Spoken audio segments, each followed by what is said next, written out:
Alô, você futuro servidor, seja bem-vindo ao canal Aprovação Mapeada, que é o professor Weigre, e a gente dá início aqui ao nosso curso de Administração Pública, seguindo aquilo que a gente falou na aulinha de número 2 da nossa mentoria Aprovação Mapeada. Se você não assistiu, assiste, que eu vou colocar a playlist aqui em cima.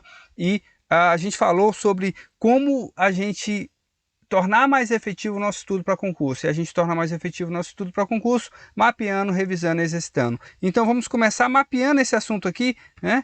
Olha só, mapeamos, pronto, deixa eu só alinhar aqui a administração pública brasileira. É a administração pública que é dividida em administração direta e indireta.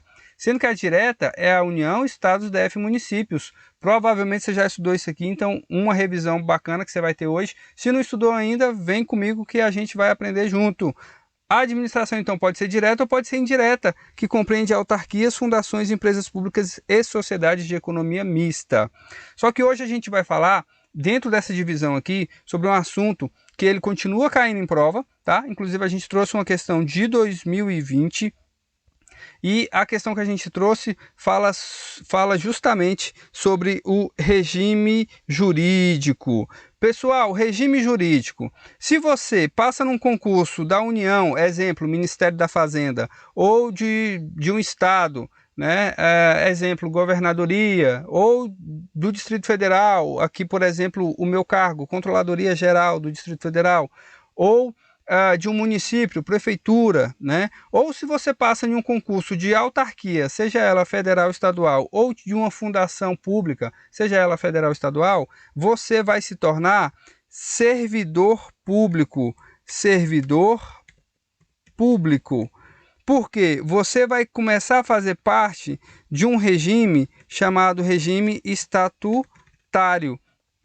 Se você passa num concurso de uma empresa pública, você não vai ser servidor público. O que você vai ser? Você vai ser empregado público, ok? Empregado público. Porque o empregado público, diferente do servidor público, ele não é estatutário, ele é seletista, porque ele é regido pela CLT, Consolidação das Leis do Trabalho. Então, tanto o empregado de uma empresa pública, tanto o concurseiro ou concursando que é aprovado em um cargo de empresa pública ou de sociedade de economia mista, ele vira um empregado público e ele é regido pela CLT, tá?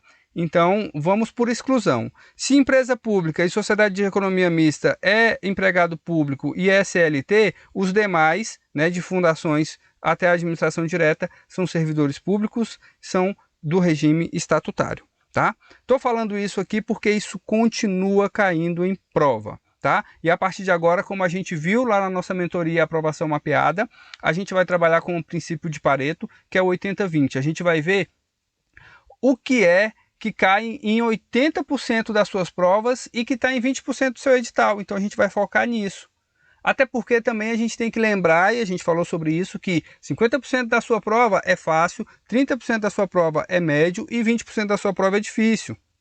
Então não adianta você ficar estudando questões difíceis, né? Difícil, fica estudando lá contability, fica estudando um conteúdo bem específico, e aí quando cai um conteúdo fácil, que todo mundo conhece, você de repente não está bem naquele conteúdo, porque você estava olhando, você estava mirando para o lugar errado. Então vamos ter em mente que a gente precisa achar qual que é o 20% do seu edital que corresponde a 80% da sua prova. Ok? Então vamos lá. Dito isso, a gente precisa dizer também uma coisa. Aqui, seja qual for o concurso que você passar, seja um concurso que você vai ser um servidor público estatutário ou um empregado público seletista, você tem que ter em mente que, seja uma empresa pública ou seja administração direta ou o que for, você precisa, ou o órgão precisa, seguir aquele rito do concurso público que é previsto lá no artigo 37. A gente vai ver esse artigo, vai ver os incisos, principais incisos que caem em prova, que é aquele inciso, salvo engano, é o inciso 2, que fala que para você adentrar a administração pública, você o fará por meio de concurso público, né? Com exceção, claro, dos cargos comissionados, mas a gente está falando aqui de servidor efetivo, tá? Então, seja para ser servidor público ou para ser empregado público, você precisa de concurso público, tá? Um outro ponto aqui importantíssimo é a acumulação lícita de cargos públicos, tá? Então, e aqui vamos usar a fundação, mas lembrando que o que cabe para a fundação cabe para todos aqui para cima, no sentido de ser servidor público estatutário, tá? Seja uma fundação pública ou uma empresa pública ou uma sociedade de economia mista, é preciso ainda seguir a regra da acumulação lícita de cargos, tá? Que é outro ponto também muito importante. Por exemplo, eu passei em um concurso, sei lá, Banco do Brasil. Banco do Brasil é uma sociedade de economia mista, né? Depois a gente vai entrar mais aqui nesse assunto, você vai entender mais facilmente como identificar quem é empresa pública, quem é sociedade de economia mista. O Banco do Brasil é uma sociedade de economia mista. Se eu passo no concurso do Banco do Brasil, eu posso depois fazer um concurso, por exemplo, aqui do Distrito Federal, sei lá, da PMDF e tomar posse na PM, já que na PM eu vou trabalhar por escala, e ficar no Banco do Brasil e na PMDF? Posso? Não posso, porque é vedada a acumulação de cargos públicos, salvo, tem as exceções são para médico, professores e etc., né, na área de saúde, e a gente vai ver isso com o tempo. Eu só quero que você tenha nessa primeira aula introdutória a noção de que, seja servidor público, seja empregado público, tem que, em primeiro lugar, seguir a regra para entrar na administração pública, que é o concurso público, no caso de cargo efetivo, novamente.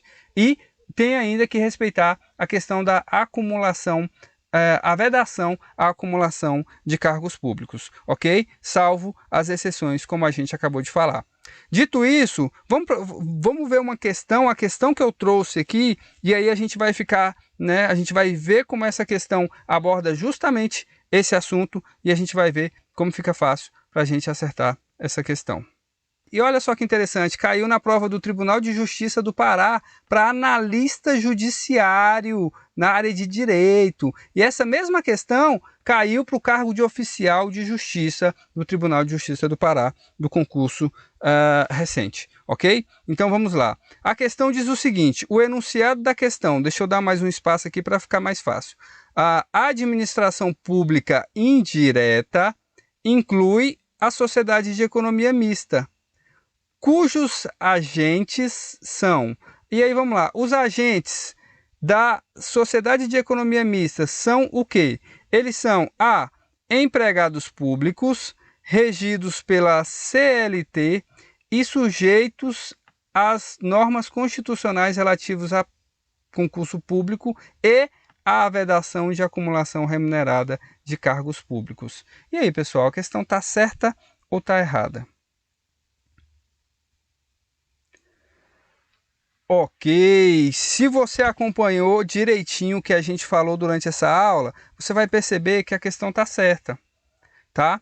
Porque olha só, o item B, ele diz que são empregados públicos, está certo? Regido pela CLT, está certo? Sim. Só que ele diz que não se submetem às normas constitucionais relativas a concurso público, nem à vedação. Ou seja, tornou a B errada. A C, são empregados públicos regidos pela CLT? Ok. Sujeitos às normas constitucionais relativas a concurso público? Ok. Mas não à vedação de acumulação remunerada, ou seja, tornou a questão errada. A D, né, diz que os agentes da sociedade de economia mista são servidores públicos, não precisa nem continuar, né?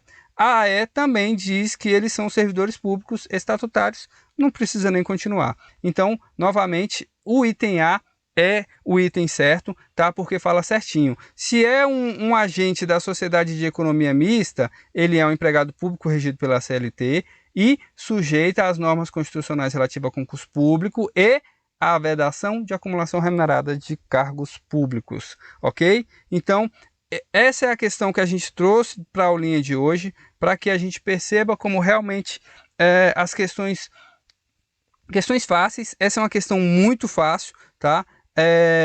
No entanto, só lembrando, ela é fácil para quem?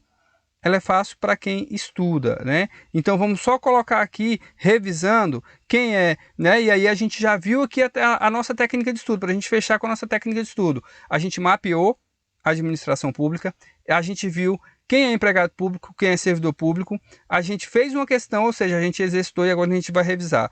Quem é empresa pública e quem é sociedade de economia mista, são empregados públicos e sujeitam ao regime seletista, ou seja, CLT, Consolidação das Leis do Trabalho. O que não impede, na verdade, não só não impede, como não os eximem, né, de